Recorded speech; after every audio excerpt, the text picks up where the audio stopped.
responsabilité sociétale d'entreprise fait référence à un ensemble de règles, de standards et de recommandations qui structurent la gestion des entreprises. Si la prise de conscience de l'impact des entreprises sur l'environnement a émergé au XIXe siècle, c'est dans les années 60, avec notamment le livre d'Howard R. Bowen, titré Social Responsibility of Businessmen, ou la responsabilité sociétale de l'homme d'affaires, que la démarche s'est structurée en une discipline de gouvernance. Depuis, la RSE est devenue un enjeu majeur pour les entreprises qui souhaitent contribuer positivement à la société et à l'environnement. En voici les 10 principes majeurs. Avant toute chose, la RSE est une question d'engagement. Il s'agit d'adhérer à un certain nombre de règles et de standards et cela se manifeste au travers d'un processus qui commence par la prise de conscience, puis l'évaluation et enfin la mise en place de ces règles dans l'entreprise. Les acteurs clés de cette démarche sont les clients, les employés, les fournisseurs, mais aussi les institutions publiques centrales ou locales. Pour garantir la pleine mise en œuvre des règles de RSE, qu'elles perdurent dans le temps et en particulier pendant les périodes de crise, il est essentiel que ces règles soient documentées, décrites avec précision et enfin dûment validées par les instances décisionnaires de l'organisation. La dimension de reporting et de contrôle sur la démarche est nécessaire et doit être positionnée sous l'autorité au plus haut niveau managériel de l'entreprise, idéalement en assignant un directeur de la RSE. La RSE est fondée sur la conviction que les comportements éthiques sont bénéfiques pour l'entreprise et la collectivité, au-delà de toute externalité. Ce processus, à tout égard exigeant, se concrétise d'un point de vue opérationnel par un agir éthique et en transparence soutenu par l'esprit d'intégrité et de responsabilité. Après des décennies nécessaires à la prise de conscience générale de l'urgence climatique, du développement durable et de l'effondrement de la biodiversité, il est urgent maintenant d'agir pour limiter l'impact environnemental des industries.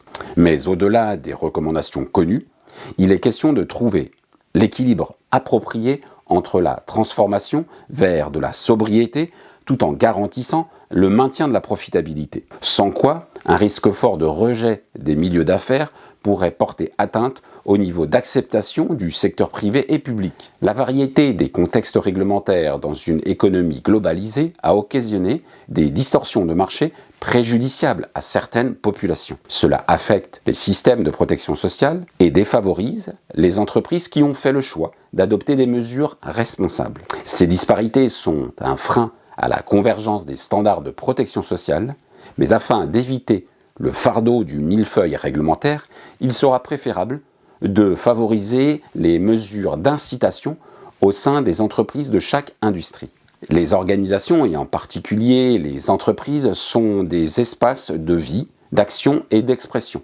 Elles doivent favoriser l'épanouissement des collaborateurs dans toute leur diversité. C'est pourquoi il est important que les entreprises promeuvent l'inclusion et la diversité, en créant un environnement de travail qui soit respectueux et porteur pour chaque employé. La RSE souligne l'importance de la protection des droits de l'homme. De fait, les entreprises doivent faire utilité de leur empreinte, là où elles sont actives, pour faire respecter et promouvoir les droits des salariés, des collectivités et des parties prenantes. La globalisation de l'économie est gouvernée par la chaîne logistique, mais l'intégration toujours plus forte s'accompagne d'un impact significatif sur les ressources et l'environnement. L'optimisation du processus d'approvisionnement est essentielle pour rendre vertueux cette chaîne de valeur. Les acteurs doivent, par conséquent, déployer les recommandations de la RSE et surtout veiller à ce qu'il en soit de même par leurs partenaires. Les entreprises, en tant que composantes fortes de la société, doivent encourager à la démarche philanthropique. D'ailleurs, un certain nombre de dispositions fiscales incitatives permettent des actions de mécénat. Agir pour le bien commun en tant que marque est profitable pour les bénéficiaires, mais pas seulement. Faire partie d'une démarche philanthropique permet aux entreprises de se hisser au-delà de leurs raisons sociales élémentaires. Cela permet donc de répondre efficacement à la quête de sens toujours plus prégnante chez les employés. Parce que l'économie est en constante évolution, parce que les entreprises sont des organismes vivants, les politiques de RSE et leur implémentation doivent être constamment adaptées et améliorées. La RSE est une démarche, une ambition qui n'a pas de fin. Ce projet d'entreprise doit être porté par le top management pour en faire un vecteur de croissance durable. Voilà en quelque sorte ce que nous pouvions dire de manière synthétique sur la responsabilité sociétale d'entreprise.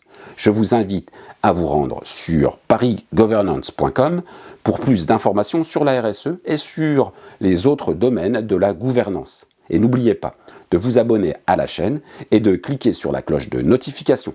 Enfin, si vous avez trouvé cette vidéo utile, n'hésitez pas à le manifester en cliquant sur l'icône pouce levé ou en laissant un commentaire sous la vidéo. Merci beaucoup.